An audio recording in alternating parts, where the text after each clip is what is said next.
Hi, I'm Tiffany Markman. I'm a corporate copywriter and corporate trainer. But more than that, I'm a small business owner. And this is a mini masterclass on standing out in a busy marketplace. Yes, it's a zoo out there. But the reality is that you don't necessarily need to be the best in order to get the business. You don't need to be the best at what you do. You need to be the best at marketing yourself. And you also need to do a few other things. The first is respond quicker than anyone else, ideally within 24 hours if you can. What I try and do when an inquiry comes in is respond within 24 hours, or if I can't do that, send an email back to say that I will get back to them as soon as possible. Let them know that I need a bit more information before I can quote or engage properly with them, or decline. But I do try and do that within 24 hours if possible. And very often I get the work because I was the first service provider to respond.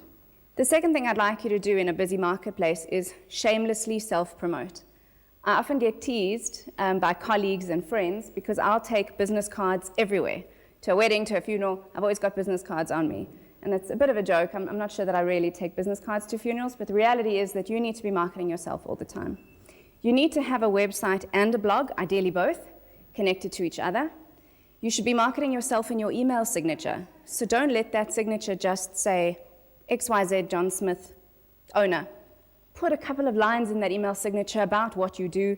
Add in your URL for your website or your Twitter handle. Make sure that there are a couple of things there that really sell your services or products.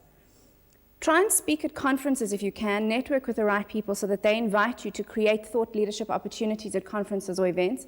This is really a brilliant way to become established as a thought leader in a particular industry.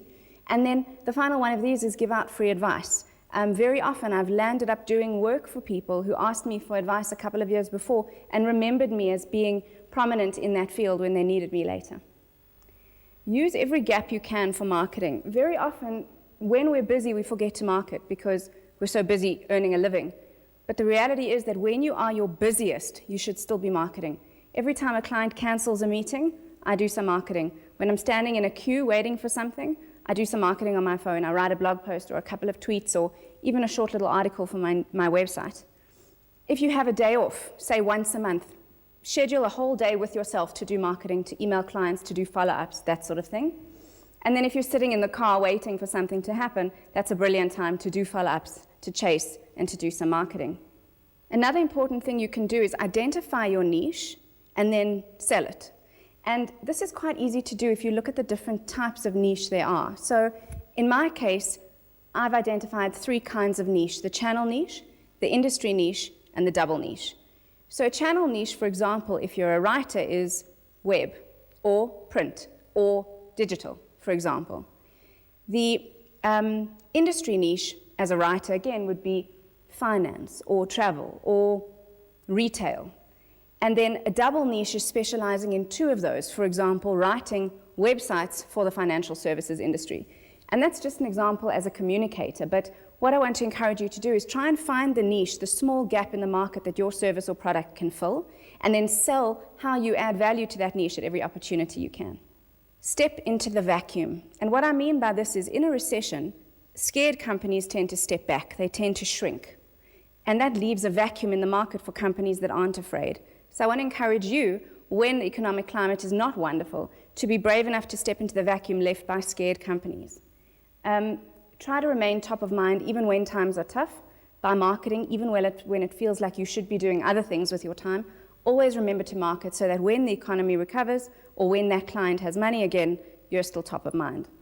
The bottom line is that aside from the obvious advice I can give you about being the best professional you can be, there are still a couple of ways to stand out in a busy marketplace. Being the first to respond, being a shameless self-promoter, marketing wherever you can, and also knowing your brand and establishing yourself in a niche and being willing to step into the gap.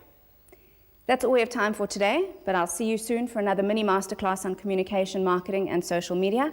I'm Tiffany Markman on Twitter @TiffanyMarkman or www.tiffanymarkman.com. Thank you. Africa.